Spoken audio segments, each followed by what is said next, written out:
Dans cette vidéo, Eleonora et moi vous proposons de repenser le statut de l'œuvre d'art à l'ère des IA génératives à partir du F-Lèche, c'est-à-dire du moment où une image entre humain et machine cesse d'être un simple simulacre pour devenir un véritable événement du visible. Qu'à commence maintenant.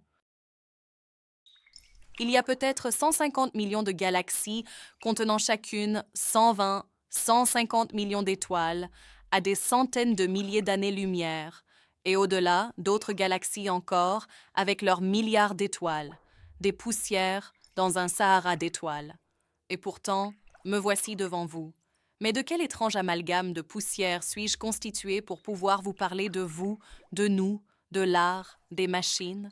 Suis-je seulement une voix, un visage, une présence, ou bien un assemblage plus instable, un corps hérité, une mémoire, des langages appris, des techniques incorporées, des images, des signes, des instruments, des milieux? Et si cela vaut pour moi, cela vaut peut-être aussi pour ce qui me représente ici. Car ce que vous voyez n'est pas simplement un individu qui parle. C'est aussi une voix médiée, une image calculée, un dispositif technique, une scène d'énonciation. Autrement dit, il n'y a peut-être jamais eu de parole pure, de regard pur, de création purement solitaire. Il y a des corps, des signes, des artefacts, des contextes, des interprétations. Si je commence ainsi, c'est pour rappeler que ni l'humain ni la machine ne parlent depuis un point pur, isolé, souverain. Et c'est précisément pour cela que la question de l'œuvre d'art doit aujourd'hui être reposée. Car depuis quelques années, les intelligences artificielles génératives produisent des images visuellement cohérentes, souvent spectaculaires, parfois troublantes, sans que l'on puisse pour autant leur attribuer une intention au sens humain du terme. Dès lors, une question revient avec insistance. Une machine peut-elle produire une œuvre d'art? Mais peut-être que cette question est mal posée. Peut-être reste-t-elle prisonnière d'un cadre trop étroit, centré sur l'auteur, l'intention, l'origine. Car ce qui importe n'est peut-être pas d'abord de savoir d'où vient l'image, mais de comprendre ce qu'elle produit, ce qu'elle fait à un regard, ce qu'elle fait à un corps, ce qu'elle fait à une expérience. Autrement dit, il faut déplacer la question. Passer d'une interrogation sur l'intention à une interrogation sur les effets. Une image peut être immédiatement séduisante, spectaculaire, frappante. Elle peut produire un choc visuel. Mais ce choc suffit-il à faire œuvre? Rien n'est moins sûr, car une image peut impressionner sans transformer. Elle peut capter l'attention sans affecter réellement l'expérience. Elle peut produire un effet de surface sans ouvrir une véritable épreuve du visible. C'est pourquoi il faut distinguer deux régimes. Le flash, l'effet visuel immédiat, séduisant, spectaculaire. Le flash, l'expérience située, incarnée, interprétée dans une forme de vie. Et c'est dans le passage instable entre les deux que quelque chose peut advenir. C'est dans ce passage que l'image cesse d'être un simple simulacre pour devenir un événement du visible. C'est ce passage que je propose d'appeler le F-Lèche. Et si ce seuil décisif ne dépend ni de l'auteur seul, ni de la machine seule, il faut alors examiner plus précisément le déplacement théorique qui permet de passer de la question de l'intention à celle des effets. Et c'est précisément ici qu'Alan Turing devient décisif. Au lieu de chercher une essence de la pensée dans les rouages de la machine, il déplace la question vers ce qu'une machine produit dans une situation d'interaction. Ce geste marque un déplacement épistémologique majeur. Il ne s'agit plus de demander ce qu'est la pensée en soi, mais comment elle se manifeste, comment elle agit, comment elle devient perceptible dans une relation. De même, ce n'est peut-être pas l'origine de l'image qui fonde son statut d'œuvre, mais sa capacité à agir sur un regard, un corps, un monde vécu. C'est à partir de cette hypothèse que Christophe va poursuivre. Dans quelles conditions une image, qu'elle soit produite par un humain ou par une machine, parvient-elle à franchir ce seuil et à devenir une œuvre d'art?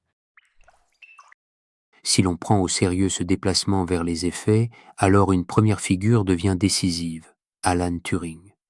Turing propose un geste simple, mais radical. Il ne cherche pas à savoir ce qu'est la pensée en elle-même, ni à localiser l'intelligence dans les rouages internes de la machine. Il propose autre chose, observer ce qu'une machine fait dans une situation d'interaction. Autrement dit, ce n'est plus l'essence qui compte, mais les effets. Ce déplacement prend une résonance particulière si l'on se tourne vers la seconde philosophie de Wittgenstein. Wittgenstein écrit que ce sont les hommes qui disent ce qui est vrai et faux, et qu'ils s'accordent dans le langage qu'ils utilisent. Mais cet accord n'est pas un simple consensus d'opinion, il est une forme de vie. Appliqué à la question de l'œuvre d'art, cela signifie qu'une image ne devient pas œuvre par sa seule origine, humaine ou machinique, mais par les usages, les interprétations et les épreuves au sein desquelles elle prend sens. Cela signifie que le sens ne se trouve ni dans une intériorité cachée, ni dans une structure abstraite. Il se manifeste dans l'usage, dans des pratiques, dans des situations partagées. Là encore, le sens n'est pas une essence, c'est un effet situé, un effet relationnel. Ce déplacement peut encore être prolongé avec Philippe Descola. Descola montre que nos manières de découper le monde ne sont pas universelles.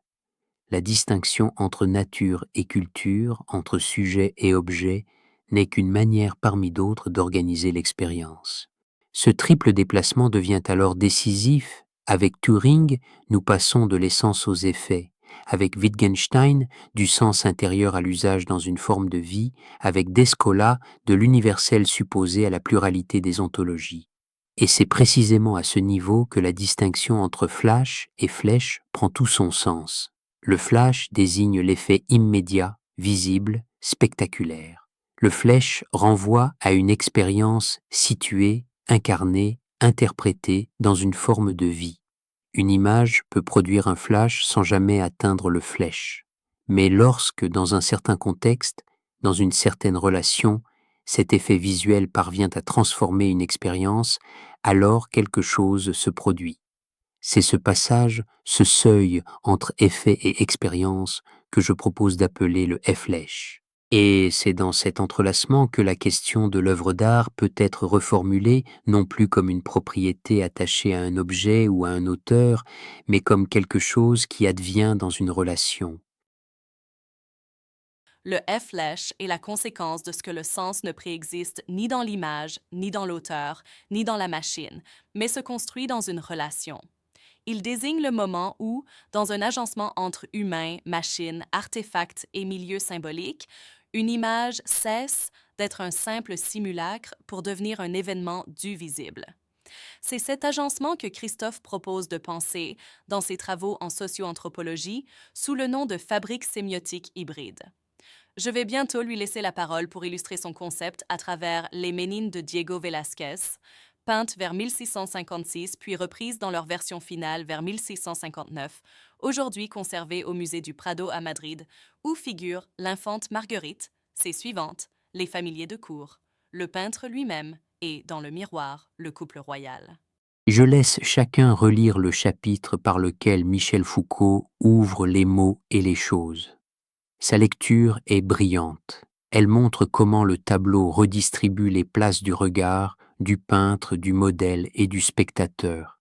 Mais Daniel Arras soutient qu'elle est brillante et pourtant erronée, parce qu'elle universalise un mode de réception qui n'était pas celui des premiers destinataires du tableau. C'est ici que la fabrique sémiotique hybride éclaire l'erreur. Le sens d'une image ne réside pas dans sa seule structure visible, mais dans un agencement de conditions historiques, de dispositifs d'exposition, de positions de regard, d'usage et de formes de vie. Les Ménines n'ont donc pas un sens unique et intemporel. Dans une première version, le tableau relève d'une logique dynastique et politique. Il fonctionne comme image de légitimation monarchique. Le miroir soutient la présence oratique du couple royal, et l'ensemble produit surtout un effet de prestige et de fascination. Nous sommes alors du côté du flash, un effet visuel puissant, spectaculaire, immédiatement saisissable. Dans une seconde version, le tableau change de statut. Il devient un capricieux courtisan plus privé, plus réflexif, plus énigmatique. Velázquez s'y introduit lui-même, et le miroir devient un opérateur de médiation qui redistribue les places du regard. Le spectateur n'est plus seulement devant une image, il est pris dans une relation interprétative. Le tableau ne se contente plus de montrer, il agit. C'est pourquoi la question de l'œuvre ne peut être séparée ni d'une forme de vie, au sens de Wittgenstein, ni d'un régime d'expérience. Le F-lèche devient alors opératoire Lorsque l'image cesse d'être un simple effet spectaculaire pour devenir une expérience située, capable de transformer la relation entre regard, représentation et monde vécu. À partir de là, une ouverture devient possible sur le statut des images produites par les IA génératives. Si l'on admet avec Arras qu'une œuvre ne possède ni sens unique ni statut fixe, avec Wittgenstein que le sens prend corps dans une forme de vie, et si l'on distingue enfin le flash du flèche, alors la question change de nature. Il ne s'agit plus de demander si une IA peut, en elle-même, produire une œuvre d'art.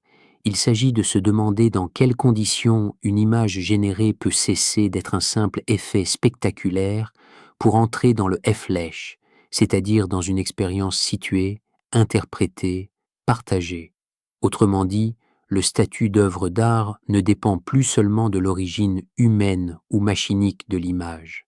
Il dépend de sa capacité à s'inscrire dans un régime d'expérience, à transformer un regard, à affecter une forme de vie, à produire une véritable épreuve du visible. Et, pour reprendre Salvador Dali, ce qui est important, c'est de répandre la confusion, non de l'éliminer. Mais Christophe, n'y a-t-il pas ici un paradoxe? Si les hallucinations produites par les IA génératives sont fausses, trompeuses, parfois même dangereuses, pourquoi ne faudrait-il pas simplement les supprimer? Pourquoi leur reconnaître un rôle dans la fabrique sémiotique hybride? Il faut d'abord préciser un point essentiel.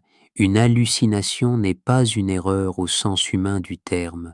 Une erreur humaine suppose, au moins implicitement, un rapport possible à la vérité, à l'intention, à la correction d'un énoncé par un sujet qui comprend ce qu'il dit. Il produit des énoncés plausibles à partir de régularités statistiques. Il s'agit de la logique propre du système, un langage cohérent en apparence, mais sans ancrage immédiat dans une expérience vécue ou dans une intention de signifier. Dès lors, le paradoxe devient plus clair. Bien sûr, dans certains usages, notamment lorsqu'il s'agit d'informations factuelles, médicales, juridiques ou scientifiques, ces productions doivent être contrôlées, vérifiées et parfois corrigées. Mais si l'on réduit les hallucinations à de simples défauts techniques, on manque leur portée plus profonde. Car dans la fabrique sémiotique hybride, le sens ne préexiste ni dans l'humain, ni dans la machine, ni dans l'énoncé lui-même. Il se construit dans une relation, dans une interaction, dans un milieu symbolique partagé. Dans ce cadre, l'hallucination peut aussi jouer un rôle heuristique. Elle introduit du trouble, de l'écart, de l'inattendu. Elle nous oblige à interpréter, à vérifier, à déplacer nos catégories. Autrement dit, il ne s'agit pas de célébrer naïvement les hallucinations. Il s'agit de comprendre que, selon les contextes, elles peuvent être autre chose qu'un simple dysfonctionnement. Elles peuvent devenir des opérateurs critiques, des points de bifurcation, voire des occasions de co-construction du sens. C'est en cela qu'elles jouent un rôle paradoxal. Elles sont problématiques si l'on exige une restitution immédiate du vrai, mais elles deviennent fécondes si l'on cherche à comprendre comment le sens émerge dans une relation entre humain, machine et milieu symbolique. Merci de votre écoute. J'aimerais, pour conclure, discuter un cas récent qui m'a interpellé. En 2025, Christie's a organisé à New York une vente intitulée Augmented Intelligence, consacrée à des œuvres liées à l'IA pour un montant total de 728 784 $. Par exemple, la vente Augmented Intelligence organisée par Christie's à New York en 2025, dont nous voyons ici derrière nous une réalisation, appelle immédiatement une reconnaissance esthétique et institutionnelle.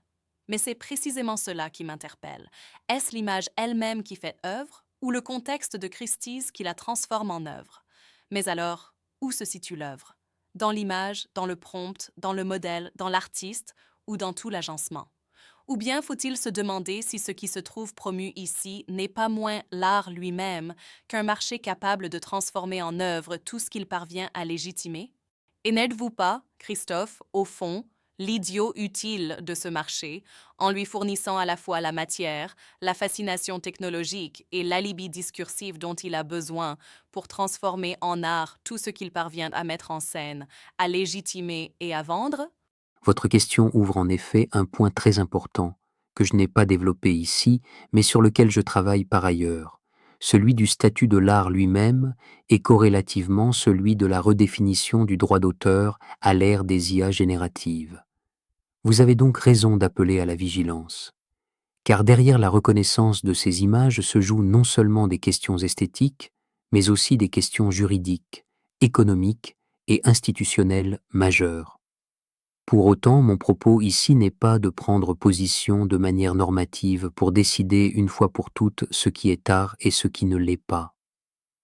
Ce que je tente, au sein du concept de fabrique sémiotique hybride, c'est plutôt de comprendre dans quelles conditions quelque chose peut advenir comme œuvre. Autrement dit, il ne s'agit pas de décréter l'art depuis une essence préalable, mais d'analyser les agencements, les médiations, les formes de vie, les institutions, les régimes d'expérience et les conflits d'interprétation au sein desquels une image reçoit ou non ce statut. C'est précisément pour cela que cet exemple est si intéressant.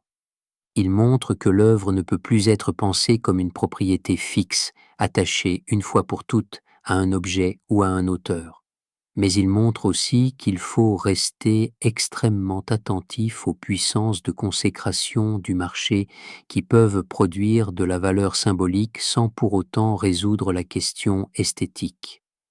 Autrement dit, vous avez raison d'être vigilante. Mais, pour ma part, je ne cherche pas ici à trancher abstraitement la question de savoir si Christie's consacre de l'art ou un simple effet de marché. J'essaie plutôt de penser le cadre relationnel dans lequel ce type d'objet devient possible, visible, discutable et parfois reconnu comme œuvre. C'est dans cet espace de tension et non dans une définition close que la fabrique sémiotique hybride me paraît heuristique. Comme le rappelait Hubert Damisch, historien de l'art et philosophe français, grand penseur des images et des régimes de représentation, l'œuvre ne se donne jamais immédiatement comme telle. Elle demande un travail du regard, de l'interprétation et du concept. C'est peut-être là, aujourd'hui encore, que tout se joue. La question métaphysique, pour ne pas conclure, est-ce que cette fabrique sémiotique hybride existe indépendamment des humains dans ces poussières d'étoiles? Merci à toutes et à tous de votre écoute.